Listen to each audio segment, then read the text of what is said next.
Attorney, kung ang babae nagbinuang, naabay right ang bana nga adto niya ang anak? Kung right lang ang hisgutan, of course, ang tatay na ay right sa iyang anak. Pero kung imong pangutana is custody sa bata, then depende sa edad sa bata, okay? So kung magbuwag mo sa imuhang asawa, kay tungod nagbinuang siya, ang custody sa bata if under 7 years old is naa sa nanay.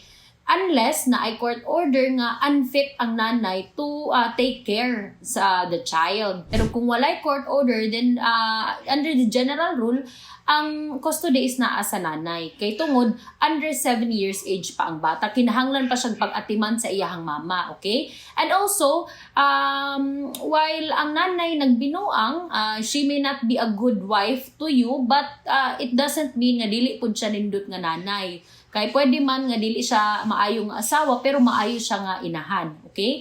So again, sa imong pangutana, naa kay right as amahan sa imong anak, pero kung custody unya below 7 years ang bata ug walay court order nga unfit ang mama, then naa sa mama ang custody sa bata, okay? So I hope that's clear, and that's it for Let's Talk Legal with Attorney Zai.